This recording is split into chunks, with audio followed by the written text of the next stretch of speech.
British వాళ్ళు భారతదేశాన్ని పాకిస్తాన్ ఎట్లయితే చేశారో అట్లా తెలంగాణను ఆంధ్రప్రదేశ్ అట్లా ముక్కలు చేశారు అనే విధాన్ని ఆయన చెప్పడం, ఆయన మాట్లాడడం మాకు తీవ్రమైన బాధాకరం. ఎందుకంటే చాలా బాధను కల్పించింది.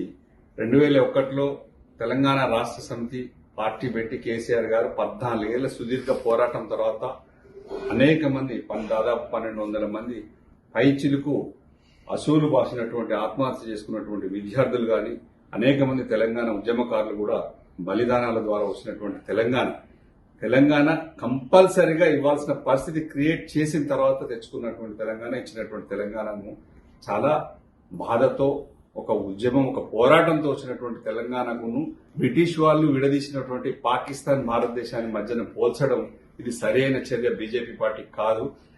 ఇది తెలంగాణ ఉద్యమాన్ని ఎప్పుడు కూడా గత పార్లమెంట్ లో కృష్ణదేవరాయలు మాట్లాడినప్పుడు అదొక బ్లాక్ డే, చీకటి రోజు అని చెప్పేసి వర్ణించడం, ఈయన కూడా బీజేపీ నుంచి ఈయన కూడా మాట్లాడి ఇది పాకిస్తాన్ తో పోల్చడం, ఇవన్నీ సరైన చర్యలు కావు.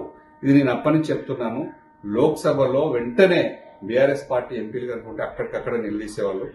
కానీ ఇది ఖచ్చితంగా కూడా రికార్డులను తొలగించాలి. సూర్య తేజస్వి బేషరతుగా తెలంగాణ రాష్ట్ర ప్రజలకు, తెలంగాణ రాష్ట్రంలో ఉన్నటువంటి ఉద్యమకారులందరికీ కూడా, బలిదానాల వారు వచ్చిన తెలంగాణ ఉద్యమకారులందరికీ కూడా క్షమాపణ చెప్పాడు. అది కూడా చూశాను. దానికి దీనికి అసలు ఆయన చెప్పే సంభాషణ కూడా నేను ఆ విధంగా పోల్చలేదు, అది వేరే సైటేషన్ తీసుకున్నా అని చెప్పాడు. కానీ మా ఆత్మ నిజంగా కూడా మా మనసు గాయపడ్డది. తను మాట్లాడిన తీరు గాని, తను వక్రీకరించిన తీరు గాని, దానిపైన కిషన్ రెడ్డి అన్న కూడా దాన్ని కవర్ చేసే ప్రయత్నం మంత్రి గారు చేశారు.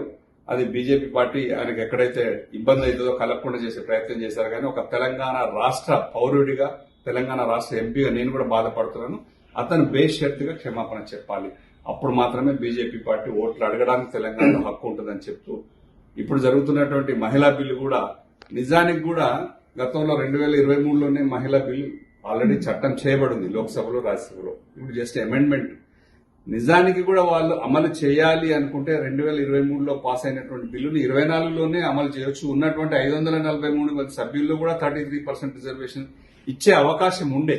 దాన్ని తాత్సారం చేసి ఇప్పటిదాకా సాగదీసి ఇప్పుడు దీన్ని మహిళా బిల్లుకి డీలిమిటేషన్ ఇవన్నీ పెట్టి లింక్ పెట్టి చేస్తున్నటువంటి ప్రయత్నం. మేము క్లియర్ గా కేసీఆర్ గారు మా పార్టీ నుంచి ఖచ్చితంగా 33% మహిళలకు రిజర్వేషన్ ఇవ్వాలి అని తెలంగాణలో తొలి అసెంబ్లీ సమావేశాల్లోనే బిల్లు చేసి కేంద్ర ప్రభుత్వానికి పంపించబడి ఉన్నది. దానికి ఎట్టి పరిస్థితుల్లో మేము కట్టుబడి ఉంటుంది. మా పార్టీ మహిళా బిల్లు సపోర్ట్ చేస్తాం. డీలిమిటేషన్ అనే అంశం వచ్చేసరికి ఈ రోజు లోక్సభలో ఏం జరుగుతుందో చూద్దాం. దాన్ని బట్టి మా పార్టీ నిర్ణయం ఉంటుంది. రాజ్యసభలో మేము అప్పటికి మేము తెలుస్తాం. Okay, thank you.